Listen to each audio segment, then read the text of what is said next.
Айде. Точно така беше, така беше. Стига толкова, Мицо. 20 години сме се виждали. Разказвайте как сте.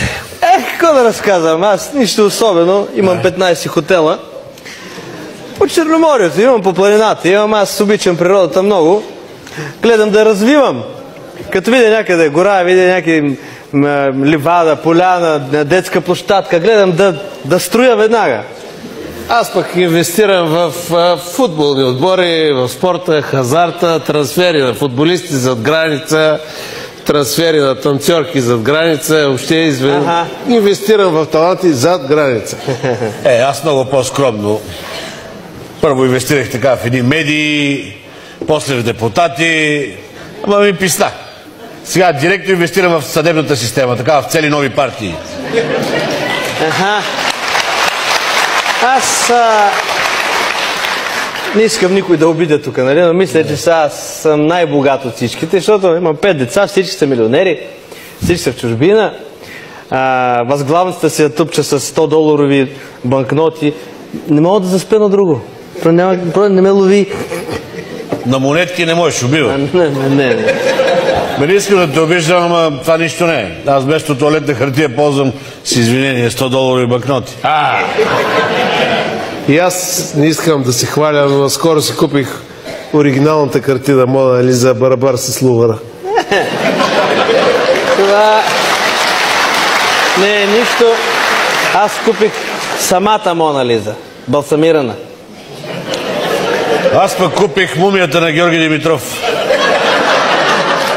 Платих да го съживят и сега така го стресвам, чествам го и го готвя за президент. Имал си пари, дал си. Аз пък периодично плащам на Бил Гейтс да идва лично да ми преинсталира компютъра. Аз пък съм толкова богат, че пращам Бил Гейтс лично да ходи да ми пазарува долу в супермаркет. Аз пък му плащам на Бил Гейтс да ми носи твоите покупки у нас. Господа, любезно ви напомням, че работното ни време Затваряме ли вече? Да, затваряме. Заповядайте сметката.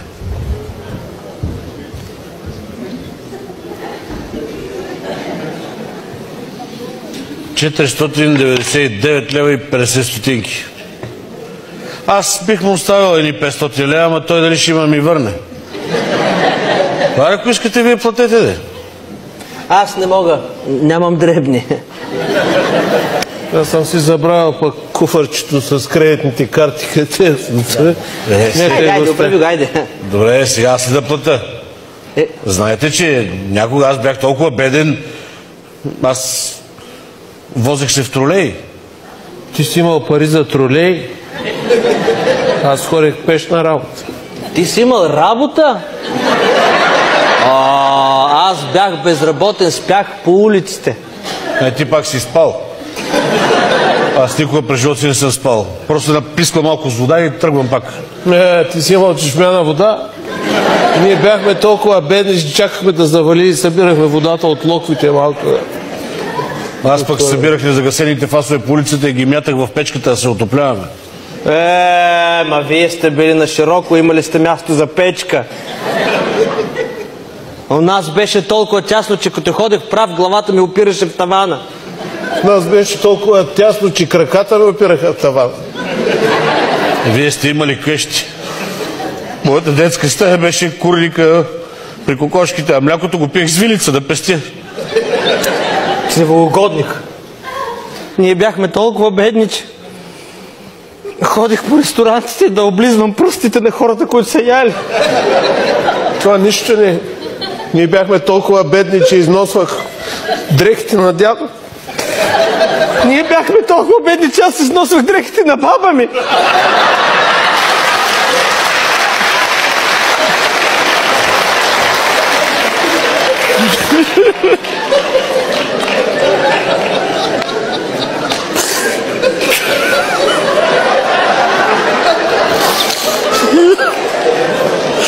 А ние бяхме толкова бедни, че баба ми носише моите детски дрежки.